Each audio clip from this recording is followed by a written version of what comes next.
Dinheiro é uma coisa ruim? O dinheiro em si, ele é instrumento. E como todo instrumento, o seu valor depende do objetivo, do propósito a que esse instrumento atende. Então, é muito difícil você atribuir valor a um instrumento sem você identificar o que vai fazer com ele, como vai usá-lo, como vai empregá-lo. Ou seja, de que modo o dinheiro vai participar da sua vida, né?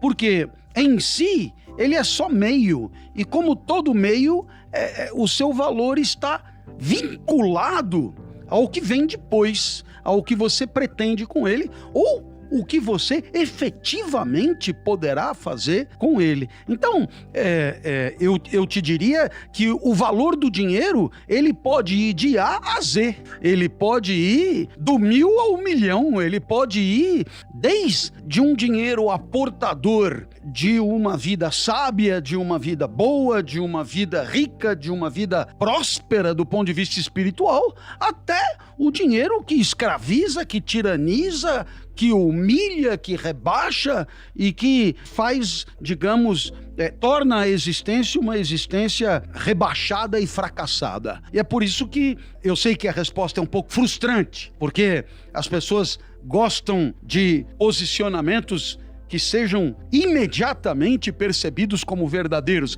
Mas no caso aqui, não é possível, seria falacioso. Vamos imaginar o indivíduo, digamos, que luta pelo dinheiro com vistas à simples satisfação dos seus desejos mais comezinhos.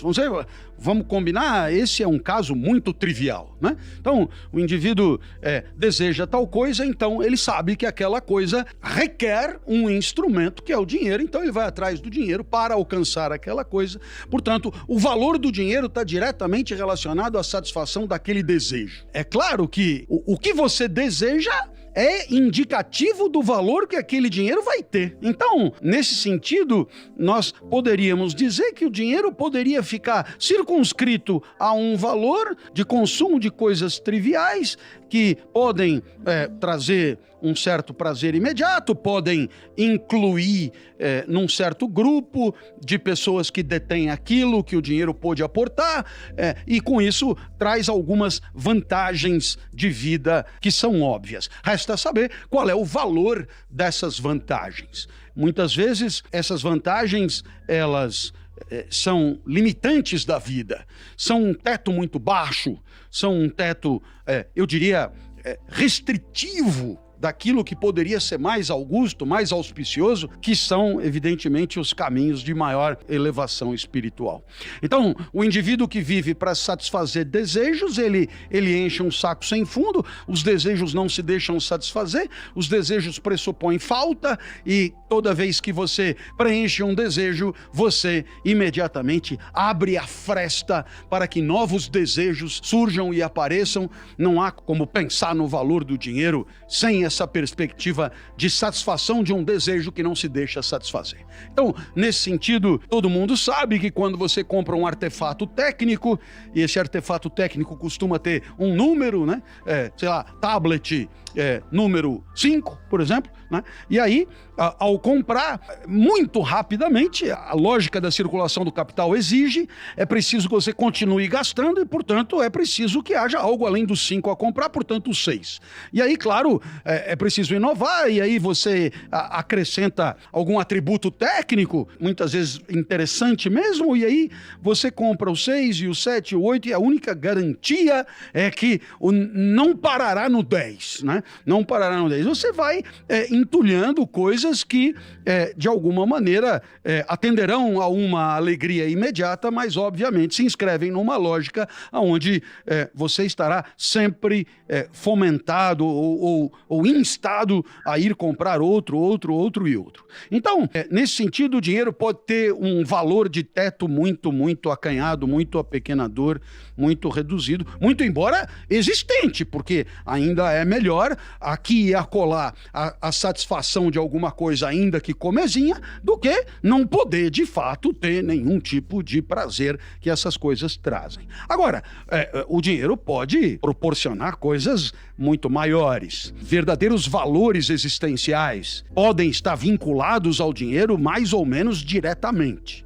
Eu começaria por um mais remoto, que é a questão da liberdade. A questão da liberdade é uma questão tradicionalmente discutida pelos especialistas em dinheiro e de maneira muito pertinente. A tal da liberdade financeira, que no final das contas não é propriamente uma liberdade financeira, mas sim a liberdade que o dinheiro poderia facultar ou facilitar. Então, nesse sentido, claro está que nós poderíamos pensar numa liberdade inicialmente consequência das nossas possibilidades de escolha, de deliberação, de vida. E nesse sentido, quando a liberdade se objetiva numa escolha, numa deliberação, é claro que o dinheiro poderá abrir o leque de alternativas existenciais. E poderá abrir o leque de alternativas existenciais de modo muito auspicioso, muito benfazejo, muito enriquecedor. Então, nesse sentido, eu poderia, eu mesmo, na minha trajetória, citar N exemplos de limitantes que me impediram de seguir caminhos que com dinheiro eu os teria trilhado. E de maneira, eu diria, muito positiva para a minha existência e que foram obstados por conta da falta de recursos. Então, não cabe a menor dúvida que essa liberdade existencial que é a nossa, que, claro, tem a ver com essa parte da vida que depende de nós, das nossas escolhas, né?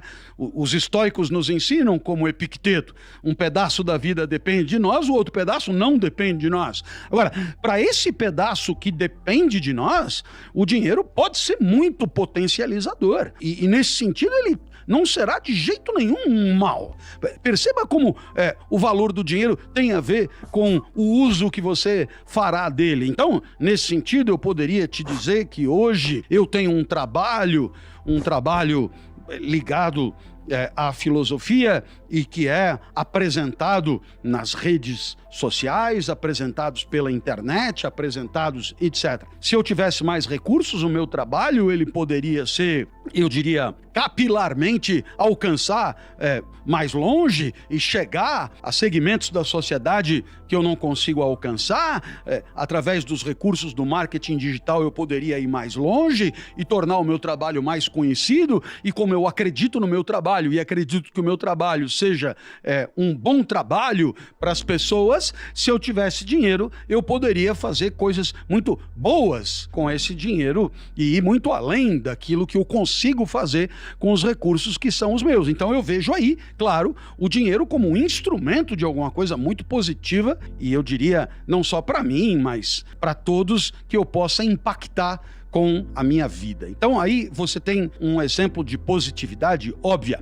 Um outro exemplo é a questão da excelência, né? É a questão da arete. É claro que os recursos materiais podem permitir um investimento em si mesmo, um investimento no próprio talento, de tal maneira a usar os recursos para performar cada vez melhor, para desempenhar cada vez melhor, para ser cada vez mais excelente naquilo que é a sua praia, naquilo que é o seu negócio, e isso é uma outra consequência do dinheiro maravilhosa. O indivíduo que faz do dinheiro um instrumento para a sua própria excelência, ele está, eu diria, homenageando a sua natureza, homenageando a sua essência, o seu daimon, né, como dizia Sócrates, e com isso dando ao dinheiro um destino maravilhoso, espetacular. E finalmente, eu poderia dizer que os recursos materiais, de uma maneira geral, eles podem permitir servir. Então, na questão da liberdade, das escolhas, da questão da excelência, na questão do servir, você tem 3 exemplos do dinheiro a serviço de uma positividade existencial inequívoca. Agora, é como eu te digo, o dinheiro ele mesmo é neutro, ele é indiferente e dependendo do uso que você faz dele, você poderá torná-lo magnífico ou desprezível. E é por isso que a filosofia nos permite refletir e constatar, eu diria, que o valor do dinheiro é inseparável do valor da vida, né? Por exemplo, no final das contas, os recursos de inteligência que usamos para falar da vida podem ser perfeitamente aplicados ao valor do dinheiro e, com isso, sem maniqueísmos, sem posturas radicais de parte a parte, sem raiva, dizer para você com tranquilidade que quanto mais elevado espiritualmente você for, mais o seu dinheiro será auspicioso e terá um valor positivo. Quanto mais medíocre do ponto de vista existencial você for, mesmo menos o seu dinheiro vai valer, seja a cifra que for, porque o valor do dinheiro, curiosamente, não tem muito a ver com o montante do dinheiro, que é outra coisa, né? É o valor de cada unidade de dinheiro, digamos assim, que poderá ser positivo ou não. O dinheiro torna as pessoas livres ou as pessoas escravas? De fato, é um entendimento de liberdade muito particular e muito na contramão do senso comum. E aqui nós temos um enorme problema, porque se você partir do senso comum e disser que liberdade é a possibilidade de fazer o que se quer, então você que está me ouvindo, você ouviu bem. A liberdade é a liberdade de fazer o que se quer. Portanto, o que pode ou não ser livre é o fazer. E o fazer será livre quando alinhado ao que já se quer. Sendo assim, eu preciso primeiro querer e depois fazer o que eu quero. Portanto, a liberdade não incide sobre o querer. O querer é um dado e a liberdade seria a possibilidade de alinhar a vida a esse dado, portanto, satisfazer a esse tirano, o que é absolutamente contraditório com a própria ideia de liberdade. Se eu tenho que querer ou desejar para depois ser livre para fazer, então é evidente que eu não posso ser livre para querer. E, portanto, sou escravo do meu desejo. E se o dinheiro, ele potencializa, ou ele facilita, ou ele permite a satisfação ininterrupta dos desejos, ele é um aliado poderoso do tirano. Portanto, ele é tirânico e escravizante. Você dirá, muito bem, então qual é o dinheiro libertador? Porque enquanto for permitir comprar coisa que você quer ter, já vimos que não é bem o dinheiro que escraviza. O que escraviza é o desejo, e o dinheiro só viabiliza a satisfação desse tirano. Paradoxalmente, o indivíduo que não tem recursos, ele deseja, mas não satisfaz o seu tirano, né? E toda essa frustração vai recalcada para algum canto. Enquanto que quem tem recurso vai lá e vai satisfazendo. 1, 2, 3, 5, 10, 50 sacolas e mais sacolas e pá, né? E assim, sem perceber que não tem fundo, é um escravo enquanto vida houver. Então você vai dizer, então como o dinheiro pode ser libertador?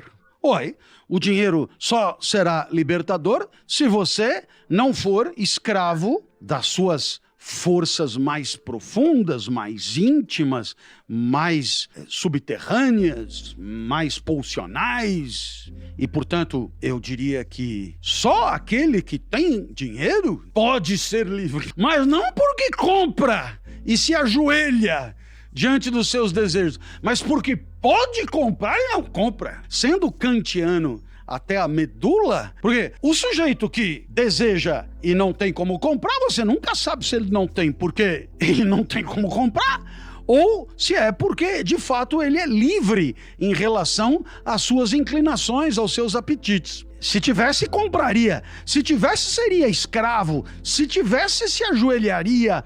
Mas, como não tem, ele engole seco. Agora, já o cidadão que tem recurso, que tem pulsões e que, como sugere Kant, por uma questão de saber prático, por uma questão, eu diria, de inteligência existencial, né? Esse indivíduo podendo preencher essa lacuna, esse indivíduo não o faz, Esse sim é livre. Então veja, quando que o dinheiro é libertador? Ou, se você preferir, quando que há independência financeira?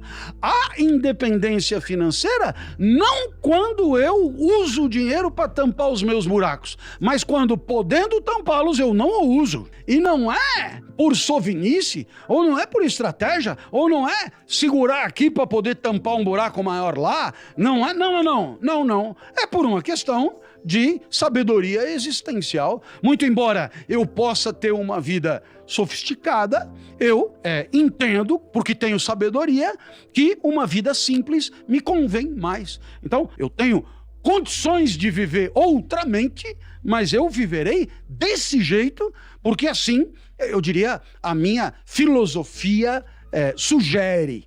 Então, aqui nós temos uma outra ideia de independência financeira. É a independência trazida pelo dinheiro, mas não para escravizar, e sim para mostrar a liberdade possível em relação às nossas próprias lacunas.